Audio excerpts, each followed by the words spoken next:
Have you ever had a moment that completely changed the way you see someone? A single act that turned a stressful day into something unforgettable? I never expected that finding a lost dog on a cold Tuesday evening would lead to one of the most awkward, surprising, and meaningful moments of my life. And I definitely didn't expect my boss to look at me, half crying, half laughing, and say, "What reward do you want? A kiss, maybe?" Before we get into the story, make sure to subscribe to your channel name, hit the like button, and drop a comment about a time when kindness changed your life. Your support helps us share more real, heartfelt stories like this one. Now let me take you back to that evening. It had been one of those days. The kind where everything feels just slightly off, emails piling up, deadlines creeping closer. My boss, Karen Mitchell, had been especially tense all week. She ran our marketing firm with precision and confidence. But lately she seemed distracted, snapping at small mistakes, sighing more than usual.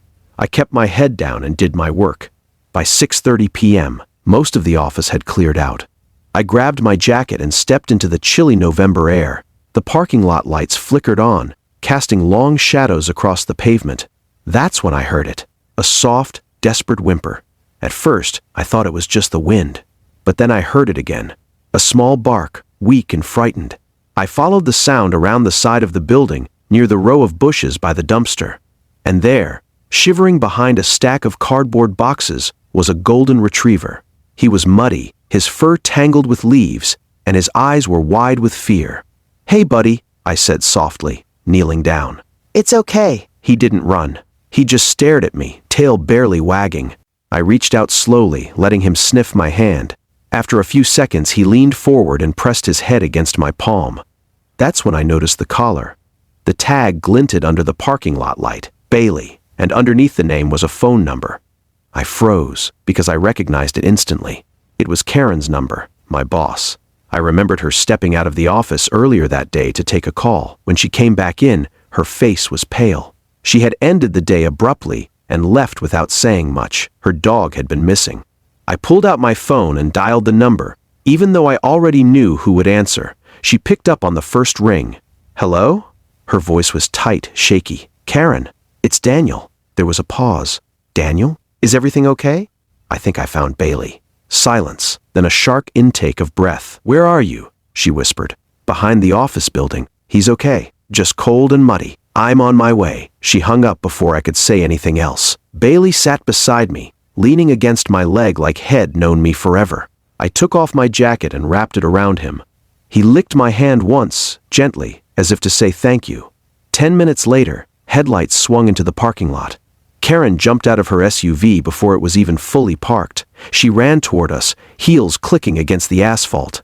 "Bailey!" she cried. The dog sprang up, tail wagging wildly now. He bolted toward her, and she dropped to her knees, wrapping her arms around him. I looked away for a moment. It felt private, personal. She buried her face in his fur and just held him. I could hear her crying.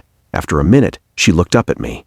Her mascara had smudged slightly, and her hair was falling out of its neat bun. For the first time since I'd known her, she didn't look like the perfectly composed boss. She looked like someone who had almost lost family. "Daniel," she said softly, "you have no idea what this means to me." "I am just glad I found him," I replied. She stood up, still holding Bailey's collar. She walked toward me, eyes bright with gratitude and something else relief. "I've been driving around for hours," she said, "putting up flyers, calling shelters." I thought. Her voice broke. I thought he was gone. "He was just hiding," I said, probably scared. She nodded, wiping her eyes. Then, unexpectedly, she laughed. "What reward do you want?" she asked, her voice teasing but emotional. "A kiss, maybe?" I nearly choked. "What?" I said, my face instantly hot. She laughed harder. "I'm kidding. I'm kidding. You should see your face." Bailey barked as if he was in on the joke. She shook her head and took a deep breath. "Seriously, Daniel, I owe you." "You don't owe me anything," I said. He needed help. That's it. She studied me for a moment, her expression changing. "Most people would've just walked past," she said quietly. Maybe she was right. It was late. It was cold. I was tired. But something about that small, scared dog had pulled at me. "Not everyone," I said. She smiled at that. A few days later, I was called into her office. I won't lie, I was nervous. In our workplace, being called into the boss office could mean anything. I knocked softly. "Come in," she said. I stepped inside. Bailey was lying on a small dog bed in the corner of her office. "You brought him to work?" I asked, surprised. She smiled. "He's on probation. No more escape adventures." I laughed. She gestured for me to sit down. "I've been thinking about the other night," she began. I braced myself. "I realized something," she continued. "I've been so focused on work lately that I've forgotten what actually matters." She glanced at Bailey. "Family, loyalty, kindness." Her eyes met mine. "You reminded me of that." I didn't know what to say. "You didn't hesitate," she said. "You stayed. You comforted him. You called me immediately." "It was just the right thing to do," I replied. She nodded. "Exactly." Then she slid a folder across the desk. Inside was a letter, a promotion. My heart started pounding. "I've been watching your work for months," she said. "You're consistent. You're thoughtful. And that night just confirmed what I already suspected." I looked up at her. "We need more people in leadership who care," she said. "Not just about profits, but about people." I swallowed hard. "Are you serious?" I asked. "Very." I couldn't believe it. I had come into the office expecting maybe a thank you card. Instead, I was being trusted with more responsibility. But here's the thing. The promotion wasn't the real reward. The real reward was seeing my boss change. Over the next few weeks, something shifted in the office. Karen became more patient. She started checking in with us, asking how we were doing. She even organized a volunteer day at a local animal shelter. Bailey became our unofficial office mascot, and every time I saw him wagging his tail by the front desk, I remembered that night behind the building. Kindness doesn't always come with dramatic music or applause. Sometimes it's just noticing a whimper in the dark, taking a few extra minutes, making a phone call.